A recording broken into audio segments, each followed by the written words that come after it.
We're back with the Hero Panel Podcast. Hey, everybody. It's Caleb and Eli, and we're here to talk about some comics today and just all things kind of nerdy and whatever we want to talk about. It's been a minute, so there are a lot of things we can talk about and catch up with. Totally, and you might have noticed we're changing some things up. This is an undisclosed location. Undisclosed. They've put us here for our safety, not yours. We were becoming too popular, and so the crowds were hounding us. People were trying to find us like during our recording sessions, and it was making for an uncomfortable work environment as well. It was. So, I wasn't a big fan of it, so I'm happy that we're here. So we're hiding, and this is the comic book lair. Yeah. And episode 8. And it's episode 8. Wow. Guys, 8 episodes of listening to us yammer on. You've probably been wondering where we've been lately. We were busy. We were just being people. NDA. Yeah, NDA. Working. TBD. Working. The NAHF. TGIF. TGIF. There's a lot of different acronyms that we could use to describe where we've been. Yeah. The FBI. OMG. All of these things. All of these things kind of wrap up. They brought us here, though. Yeah, and it brought us to this place. And you know what? Here. This place looks fucking cool. Yeah, it's cool. It's pretty sweet. So I love chilling on the couch. Yeah. Get to talk to my best buddy. Yeah. About some comics. And let us know what you guys think about the new setup. I was kind of thinking it'd be fun if we do an episode in the future where by the fire pit. At one point. Ooh, a fire. Little comics by the fire? Yeah, like crackling fire, kind of ASMR in the background. Like, we could kind of figure that out, I think. like it. Let's do it. We'll do a fire pit Hero Panel podcast one day. Oh, man. The vibes. The vibes. The war vibes. Because when you're reading... I'll bring a horn of mead, and we'll drink mead by the fire. Before we jump into these, so we have so much to talk about. What is your... when you're going to sit down and you're going to read a comic book, what's like... the setup? What's your environment? Do you need to be in kind of like a certain mood? Are you always in the mood? I am so reading comics to me it's twofold. There's the job aspect of it where I feel like I need to sit down and read these comics to be caught up with what people are expecting me to kind of know. So we can also be a podcast host. So we can be a podcast host or whatever. Influencer. Exactly. But then there's I'm going back and I'm rereading a story that I love, or there's a book that I've been wanting to read for a while that's been out for, however long. Yeah. And so if it's just me trying to plow through stuff, I'll just sit on my bed, spread out comics all over the bed and just grab them and read them and be good. How's your posture when you're reading? I always full on shrimp. I'm always like I'm always like adjusting myself and feel like I'm Smeagol, resting sometimes. The comic on my knee. Yeah, I feel like I'm Smeagol sometimes, being like, my comic book.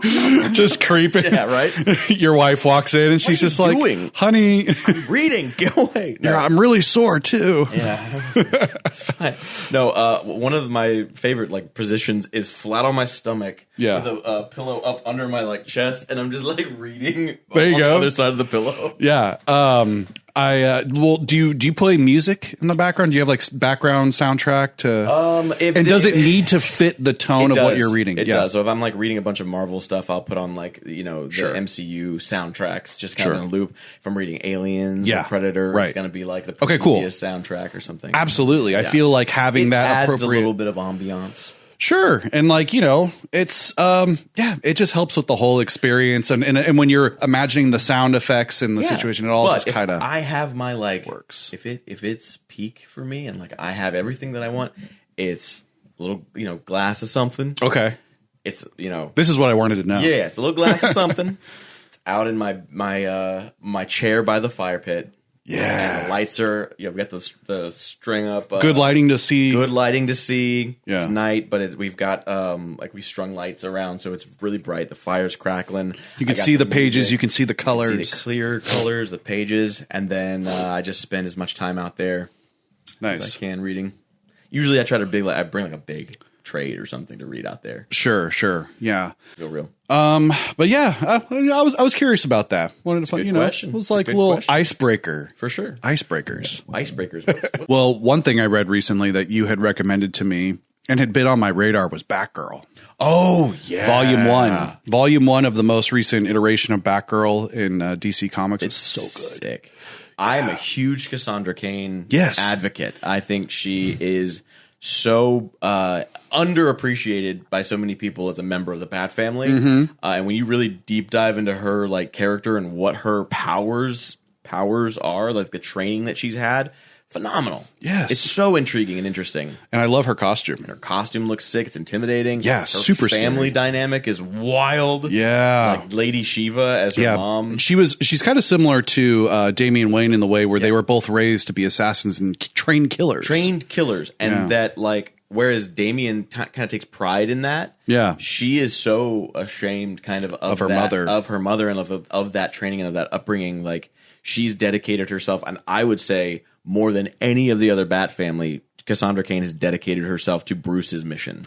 And that's what I love about volume 1 of that Batgirl series is it's a story about a relationship between a mother and a daughter. So often I feel like it's like the father and son. The father's son. And now it's like a good like mother-daughter dynamic and relationship where they're estranged and then they're coming back to work together and iron out each other at all. Yeah, but then ultimately working together and then Lady Shiva, this cold-hearted assassin, kind of coming around and actually admitting, or even just that she wants to see her daughter be successful. Exactly, and I love that. And that Cassandra is looking at her mom, who she's only really seen as this cold-blooded killer, and seeing some moments of tenderness and kindness that she's been showing some people that I want to read more. It's great. I want to read more. I read that first volume. I'm gonna wait for the volume 2 of the trade paperback to keep it going. Trades for that story. It looks like the same.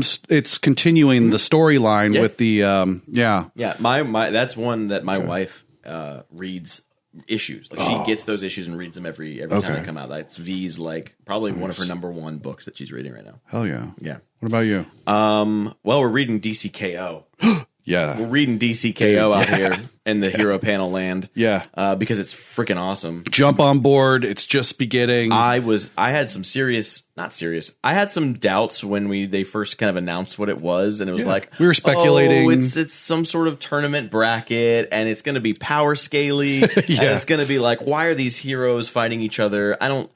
But we know more now. When you read the first issue, and then the second one's coming out on Wednesday, so you don't have to wait too much longer. That's right. And you will have probably already read it by the time this is out. Yeah. But this story was well crafted, well thought out. There's actual like reasoning for all of the things that are happening, and the tournament isn't just like a Mortal Kombat style 1v1. Yeah, it's the World Tournament in Dragon Ball Z. Right? It's not so simple, and each sort of matchup is in tie-ins, and there's different tie-ins, but the main storyline focuses on kind of the overarching events that are happening within this tournament. So I thought it was really cool. I'm in. I'm digging it. That first issue laid out the groundwork. It told us how this tournament came to be, sort of what the parameters are and the conditions. To win over the heart of Apocalypse and become King Omega and take on Darkseid himself. Yes, and hopefully reset the universe and bring everybody back to life that has been killed. Yeah, the interesting thing about this DCKO series is we are on issue 3 of a brand new Batman run, and sometimes it brings into question where exactly we are in. Well, that Batman run is the Matt Fraction Batman run, which is also one of my top books. So good. Oh my gosh. Incredible book. It is, I think, specifically designed to be outside of time, outside of these events, so that it can tell sort of this contained story. Right.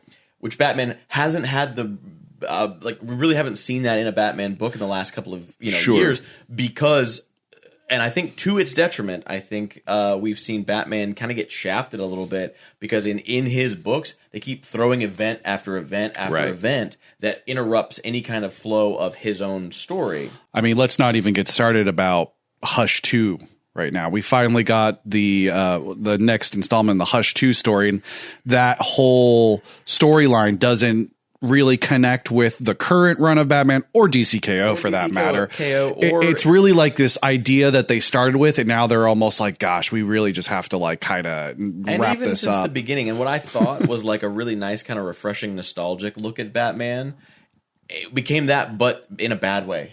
Like it's so dated. It feels so dated, and the characters haven't grown. And perhaps it also didn't. It's just the bad time for that series to come out. With the new Batman and DCKO, it's just not a good time to revisit that story. A lot of these heroes, what we're seeing is kind of a shift back to the fact that their relationships, the characters' relationships with each other, with the Bat family, with Spider-Man and Mary Jane, in the Ultimate storyline, that people are more interested in these relationships that these characters are having versus how many times can we get the characters to punch each other.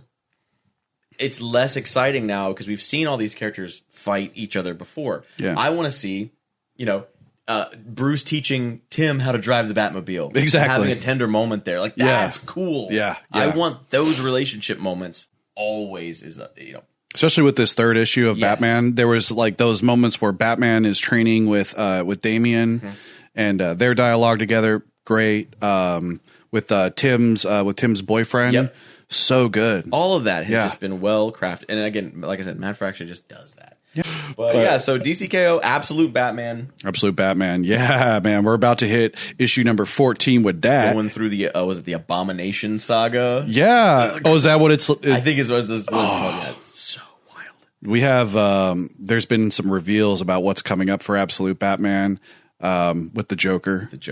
I'm sure I mean, that's coming out in December, I believe. So there's going to be some those covers look insane. The covers look insane, and we had Absolute Evil that came out a few weeks ago as well, and that kind of set up the Justice League. The Justice League, which is the bad guys. Yeah, the bad guys. In the Absolute universe.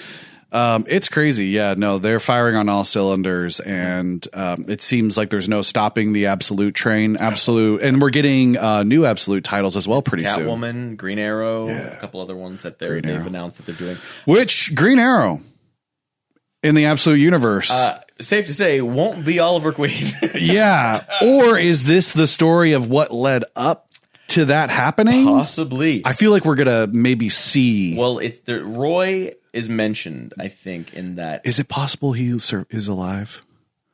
I mean, took a blow to the head from Hawkeye's is that him? Actually, unless Hawkman's a double agent and is not. I mean, there's room for a twist. There's definitely room for a twist. There's room for a twist. They showed you what we have seen, and that's all we can speculate on. Yeah. Should we say it? Are we beating around the bush?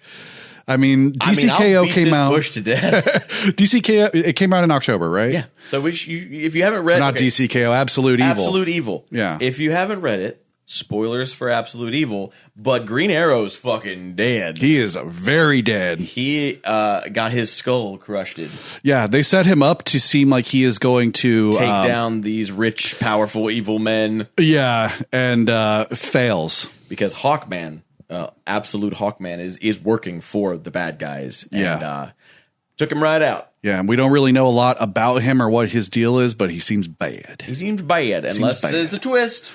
Yeah. There's room for a twist. There's room for a twist. I kind of feel like a really cool Absolute Green Arrow series would be the journey leading up to his ultimate demise, and maybe there's some like heroic sacrifices. The Absolute universe is built on the foundational building blocks the universe is built on is evil. Yeah. Is Darkseid's evil. So right. Whereas the main DC universe, the core principles is Superman's good. Yeah. This universe is evil. So I wouldn't be surprised if that's the book we got is just a big build up to his death. Ooh, and also in DCKO, they have brought in the big three from the Absolute universe. Yes, they're coming. They're coming. Haven't been brought in officially yet, but they are coming. There's going to be a crossover. Not only that, they're bringing in so many random characters into DCKO. It was just announced that Annabelle. Oh yeah, right. Creepy doll. Dude, I forgot all about this. Yeah, that's right. Annabelle is going to be in it and is going to be facing off against the Joker. Yeah. Homelander from The Boys is going up against Superman. We got Scorpion and Sub-Zero. We've from got Mortal Kombat. We've got Sam, the serial killer bear from Beneath the Trees Where Nobody Sees by Patrick Horvath. You should get out and read that book. It's wild.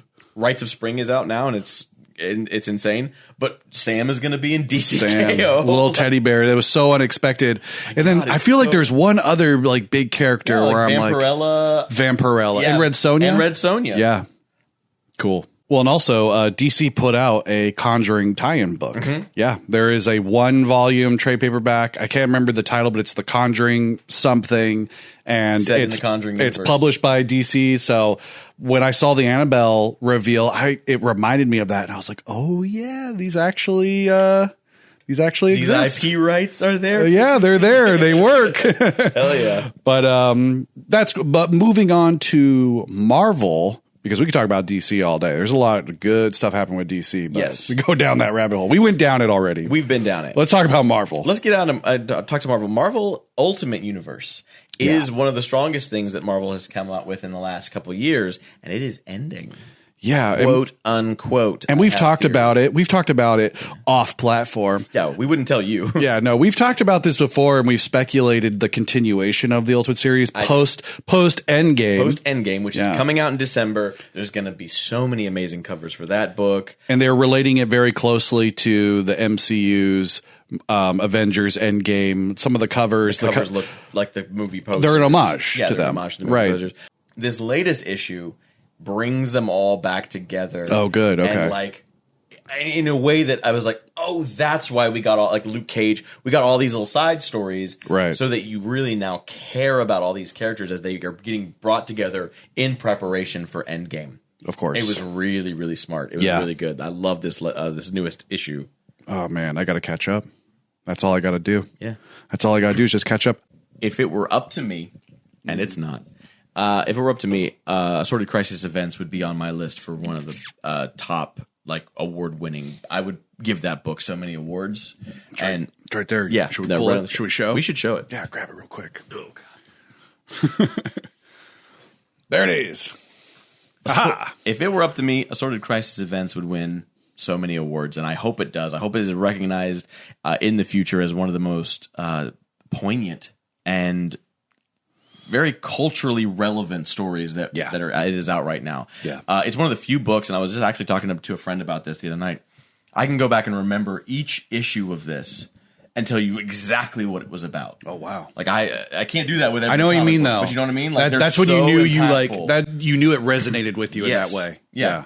Wow. Like the refugee story, the immigrant story that's in there is just absolutely beautifully told. And again, I love that format where you are able to tell multiple stories and focus on different characters, and then it just all sort of supports this broader idea. Yes. Which is Assorted Crisis Events. Time is breaking down. Mm-hmm. So cool. Yeah.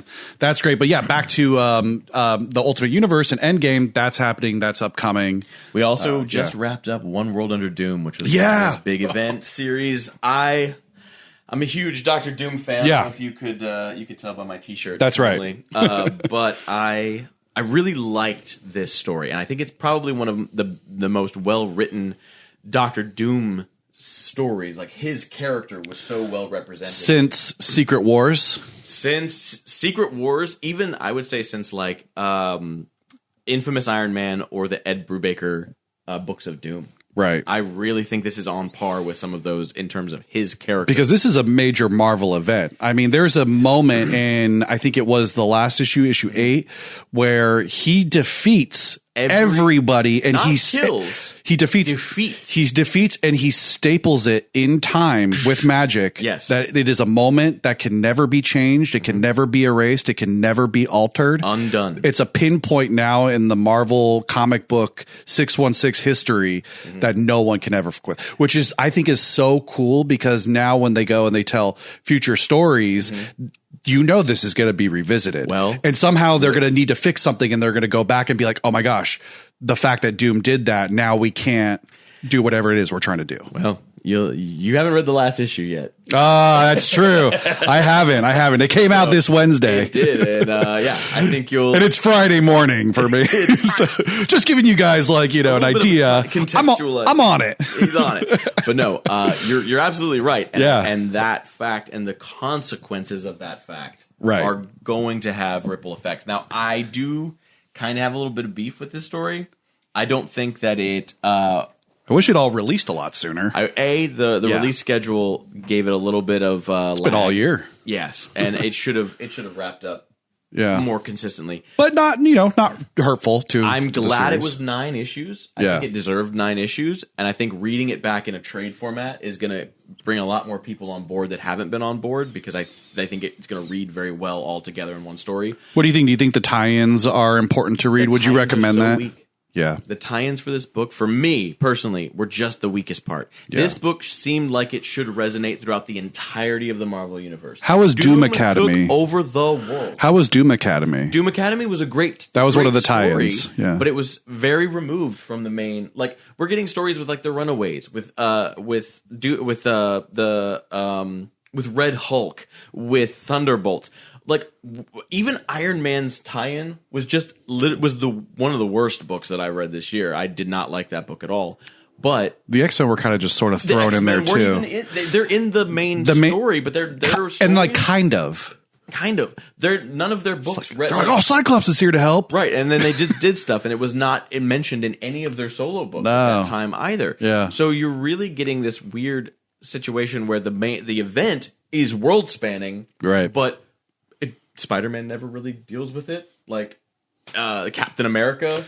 Yeah, there's no, the Avengers. They're fighting the Masters of Evil during this whole, yeah. Like, their big tie-in event book is them fighting the Masters of Evil. Not even Doom. Like it's barely mentioned in most of these other stories. Interesting. And I think that is a thing that DC has done very well recently, which is making everything feel tight-knit and connected. Where Marvel has felt a little bit loosey-goosey with some of their world building. So that's my opinion. That's one of the best. That's one of the things I like most about DCKO at this point in the story is all of the tie-ins are about evacuating Earth, or dark side energy and what's going on. And then also setting up contingencies because all of the world's top protectors and greatest heroes are gone on this mission. So Mr. Terrific puts together his own Justice League of different members from different eras of time and time periods, and it's so cool. Awesome. It's so good. Yeah, what do we got? I mean, gosh, we don't need to go through the whole roster, but it's cool. Check it out. Let's hit them. What's up? What's coming up? What's in the future? So DC has some future announcements though for their upcoming comics, which I think is really interesting that they've already set up. They're setting up KO, but KO is kind of that. It's their crisis replacement story. By the end of KO, the world will look different. Big changes. Big changes are happening, or the world will be familiar to the one we know because that's what the goal is. Yes, they're trying to saving the world and keep it.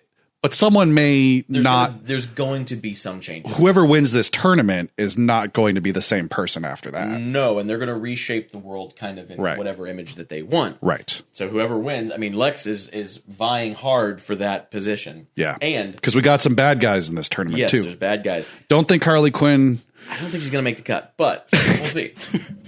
The next wave of storytelling for DC is called DC Next Level, which again kind of gives you that video game feeling. And there's books that are going to be in this that they've dropped that's going to include Lobo, a Lobo story. I'm assuming to tie into Supergirl. That series is going to be written by Scotty Young and Jorge Corona. Sick. It's going to be awesome.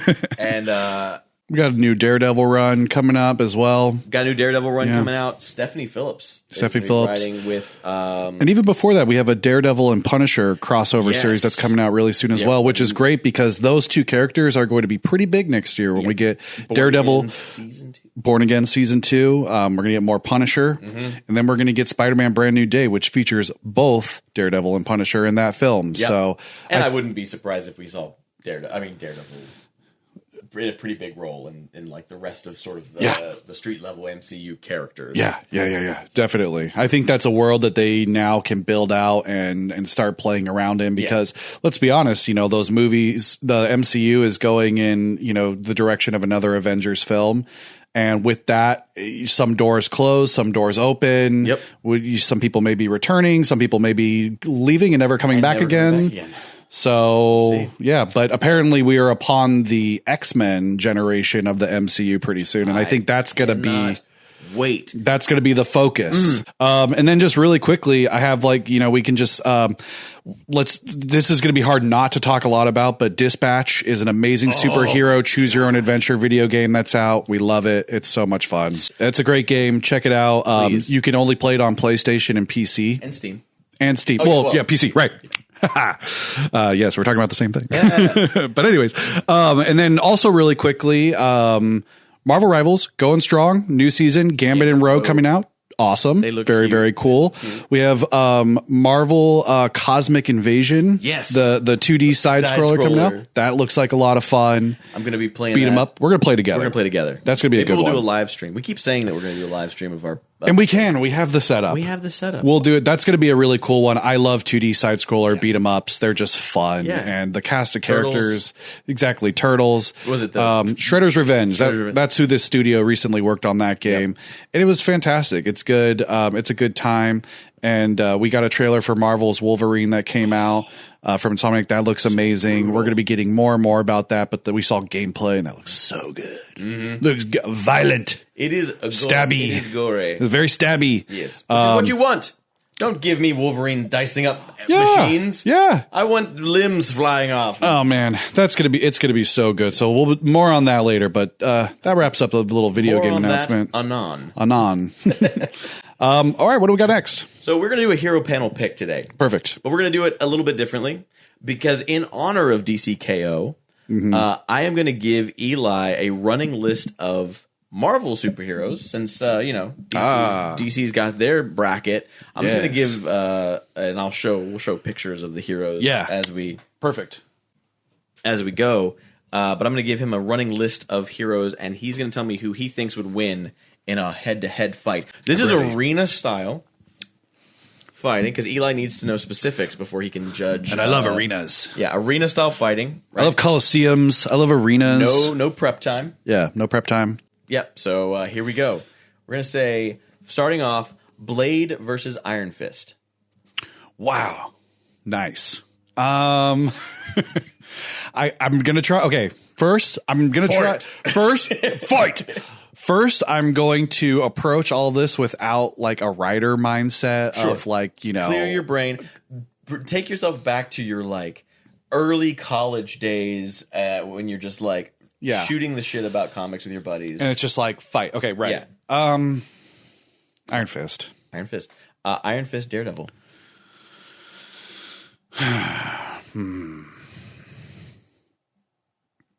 Iron Fist, Shang-Chi. Oh, man, that'd be a badass fight to check. That'd be some serious kung fu going down there. I'm partial to Iron Fist. All right. But I know Shang-Chi can whoop some butt. Yes, he can. So that's a close one. I'm gonna have to go with Iron Fist. Iron Fist. Yeah. Iron Fist. Iron Fist. Moon Knight.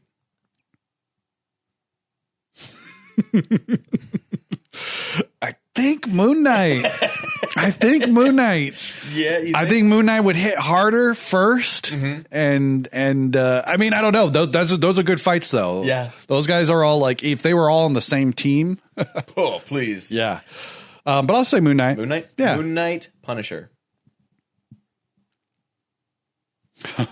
It's like, is Frank on a rampage right now? Yeah, this is no holds barred, baby. Dang, dude. Maybe. Oh, I'm gonna say Moon Knight. But damn, like, if Frank gets the drop on people, though, that's if he gets the first hit in, that's tough. Moon Knight, Spider-Man. Ooh, Spider-Man if he's not throwing his punches. Okay. Pete. Yeah. And then I think last one, Spider-Man, Captain America. I think Captain America would win. Captain America. Yeah. I think Peter would hesitate. Yeah. And then Cap would put him down.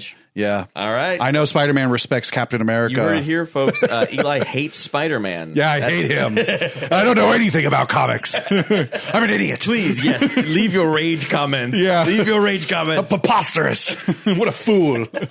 Yes, that's our hero panel pick. Just a fun little bracket. That was good. A little tournament there style. I mean, those were some tough choices. I mean, I'm like, what are the situations? Who has what power? What version of this? Yeah, how angry is the other one against? Because like with Moon Knight, I'm like, if Moon Knight, Frank's family. Like in Moon Knight, because I know Moon Knight, Unhinged, Unleashed. Oh my god. He'll kill the Punisher. He could top tier villains in the Marvel universe will not go after Moon Knight. Yeah, because he's literally flown a helicopter into a building before just to take out somebody. Right, and it's tough because Moon Knight versus Spider-Man would be crazy to see because if neither of them were holding back, be bloody.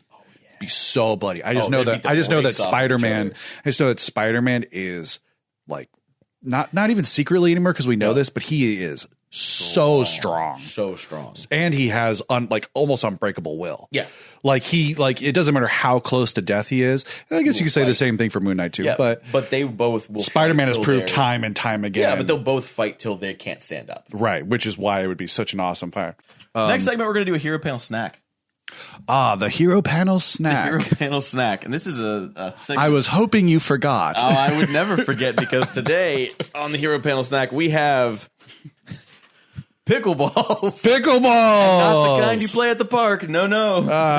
This is Valsic pickleballs. These are corn puffs serving up a big crunch. All right, let's get it over with. The volley is on. Our pickleballs are the winning combination of bold flavor and crunch. All right, open that thing up. Right, are they green? They're green and they smell. Oh my gosh. Oh, they smell. Oh, they're pungent. It's good though. Yeah, we like pickle. I love pickle. Yeah, we like dill flavor. To be completely transparent with you guys. And now when I said that, could you digitally make me disappear?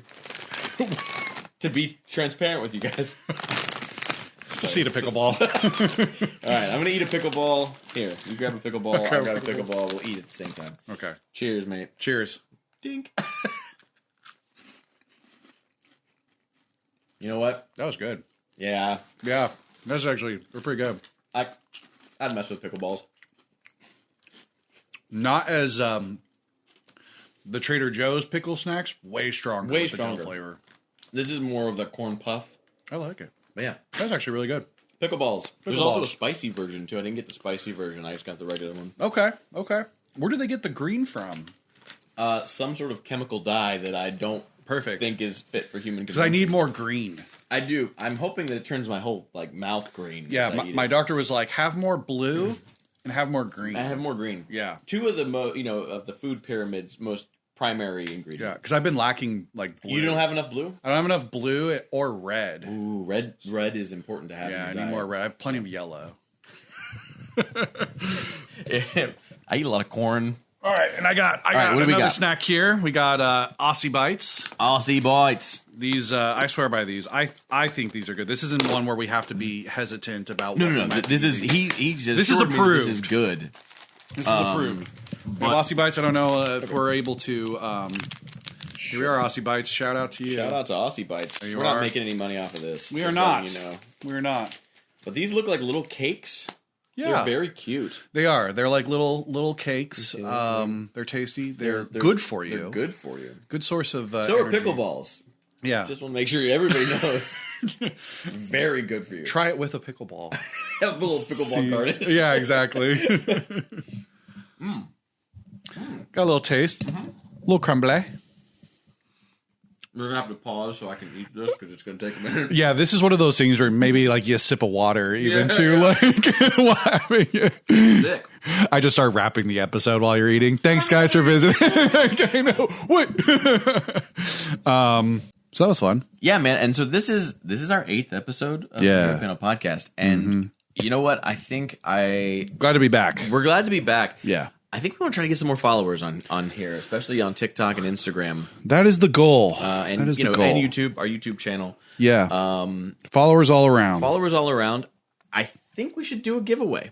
Yeah, I think we should do a giveaway as well. We have Ultimate Endgame blind bags that are coming around. If we can get to 1,000 followers, I think maybe in our next episode we'll give a little bit more details about what is going on with that. We're going to try to do a giveaway. If we hit 1,000 followers, we're going to do probably like a goodie bag or goodie basket of Hero Panel stuff. Yeah. Maybe some cool comics, some merch. Yeah, because everybody likes getting something to open. Yeah, absolutely. Around this time of year. And for our loyal listeners and viewers, you deserve you guys this. deserve the best. Yeah. So maybe we'll do more than one. Maybe we can even do giveaways, 2 or 3. Sure. It might be something centralized around the comic bug. But we do need to get to 1,000 followers to do that. Please. So like our content, follow if you haven't already, and then send it and share it to some friends. And let them know that we're still out here. We're still doing cool stuff. Yeah. And we want to engage with you guys more. And if you see anything cool that you think that we should talk about on our podcast, tag us in it. Yeah, tag us in it. Let us know. Yeah.